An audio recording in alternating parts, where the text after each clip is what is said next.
បាទជំរាបសួរពុកម៉ែបងប្អូនសាជាថ្មីម្ដងទៀតនេះគឺជាវីដេអូតពីវីដេអូមុនសម្រាប់វីដេអូមុនគឺពួកខ្ញុំទាំងអស់គ្នាធ្វើជា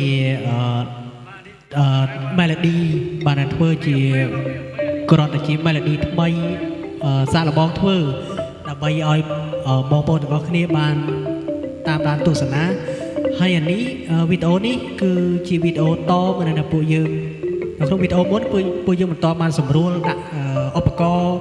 ថែមទេដូចជាស្គរដូចជា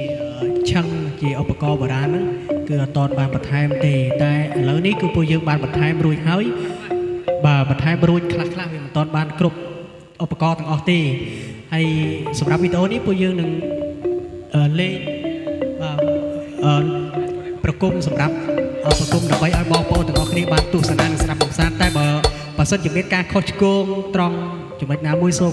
ពុកម៉ែបងប្អូនមានតែខានតែភ័យទោសព្រោះថានេះគឺគ្រាន់តែជាការហាត់រៀននៅឡើយទេព្រោះពួកខ្ញុំទាំងអស់គ្នានេះគឺនៅគំនិតខ្ចីនៅឡើយទេបទពិសោធន៍គឺអត់មានពេញលេញអីទេហើយក៏សូមអធិស្ឋានដល់លោកគ្រូអ្នកគ្រូឬជាបងដែលជាអ្នកដែលមានជំនាញផ្នែកខាងតន្ត្រីចំនួនតន្ត្រីឬក៏និពន្ធបទភ្លេងនេះផងដែរបាទដូច្នេះសូមរីករាយទស្សនានៅសកម្មភាពដែលពួកយើងលេងឲ្យបងប្អូនទាំងអស់គ្នាស្ដាប់ពីការសាកល្បងនេះដូចតទៅបាទ